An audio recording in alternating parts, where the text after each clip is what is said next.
সমষ্টিৰ প্ৰত্যেকজন ভোটাৰক ধন্যবাদ জনাইছোঁ। আজি আমাৰ বঙাইগাঁও সমষ্টিৰ উৎফুল্লিত মোৰ ভোটাৰসকল, মোৰ পৰম মিত্ৰসকল, বন্ধু বান্ধৱী, মোৰ পুত্ৰসম পুত্ৰীসম সকলোৱে আজি আনন্দ কৰিছে।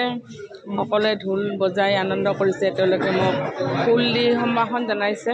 মই অতিশয় আনন্দিত হৈছোঁ। তেওঁলোকে যে মোৰ প্ৰতি ইমান আস্থা ৰাখিছে, তেওঁলোকে যে মোক ভোট দিছে, আৰু মই এই চেনেলৰ জৰিয়তে গোটেই অসমবাসীক মই মোৰ ফালৰ পৰা আন্তৰিক ধন্যবাদ জনাইছোঁ।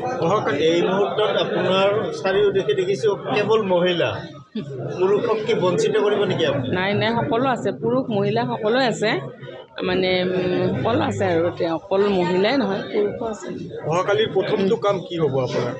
অহাকালিৰ কামটো ৰাতিপুৱা উঠিহে গম পাম, মই এতিয়া ক'ব নোৱাৰোঁ।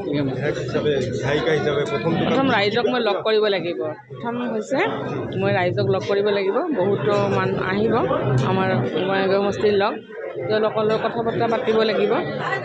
সেয়াই আৰু।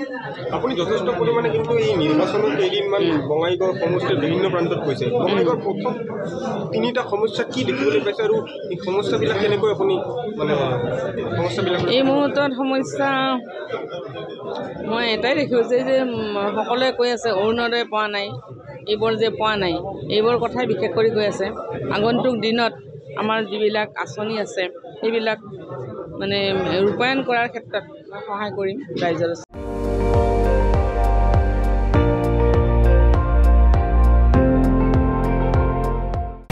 আপুনি চাই আছে ND24, সৰ্বশ্ৰেষ্ঠ নহয় সৰ্বোত্তমৰ দৌৰা।